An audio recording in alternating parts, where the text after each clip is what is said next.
वर्ष 1993 की पुण्यतिथि भंडारे के अवसर पर श्री राम मुरारी तिवारी नीप करौरी ग्राम से वृंदावन पहुंच गए थे। पास में 500 से 600 रुपये की रकम थी, जिसमें से अपनी भक्ति में बावले मुरारी जी ने मुक्त भाव से अगरबत्ती, भोग प्रसाद आदि में व्यय किया तथा अन्य लोगों की भी हर तरह से सेवा की।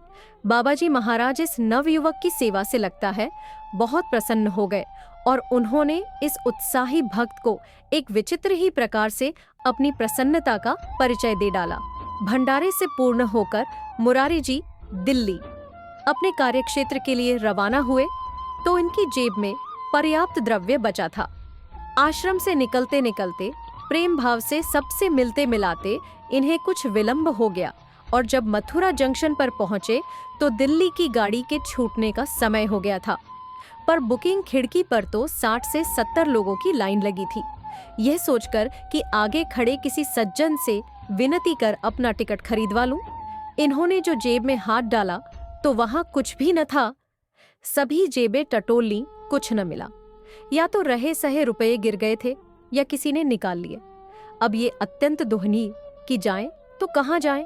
आश्रम भी 15-16 किलोमीटर दूर था और न किसी से सहायता हेतु ही कह सके अनजान व्यक्ति को कौन क्या देता। यद्यपि टिकट मूल्य तब केवल 11 रुपये मात्र था। ये दुखी खड़े थे कि इतने में एक 20-22 वर्ष का युवक इनके पास आ गया।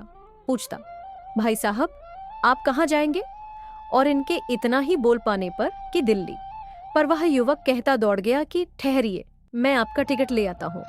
और कुछ ही क्षणों में न मालूम उस भीड़ में से कैसे इनके लिए दिल्ली का टिकट ले आया और इन दोनों ने दौड़ते पटरियों फांदते हुए पटरी पार के प्लेटफार्म पर रेंगती गाड़ी को पकड़ लिया। अब इस युवक ने इनके लिए सीट पर एक तौलिया नुमा रूमाल भी बिछा दिया और उन्हें उस पर जबरन बिठा दिया। तब मुरारी जी ने इन्हें अपनी व्यथा सुनाई तथा इस युवक को बहुत बहुत धन्यवाद दिया कि उसने इन्हें कैसी कठिन परिस्थिति से उबार लिया। साथ में मुरारी जी ने इन्हें आश्वस्त कर दिया कि दिल्ली पहुंचकर इस युवक को वे स्वयं आकर या मनियार्ड से पैसा भेज देंगे।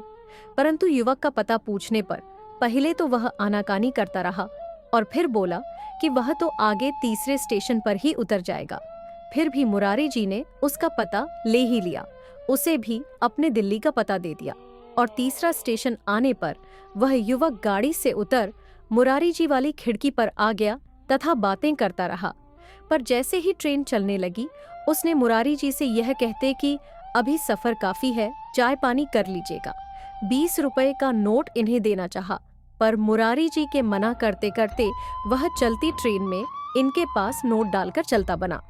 दिल्ली में स्टेशन से घर तक पहुंचने की भी व्यवस्था कर दी बाबाजी ने, परंतु वह युवक कौन था पता न चला।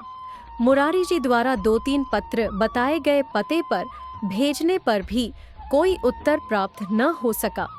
अंततोगत्वा बाबाजी ने मुरारी जी को वीरभद्र आश्रम में अपनी सेवा में फिलहाल रख लिया है। जय गुरुदेव।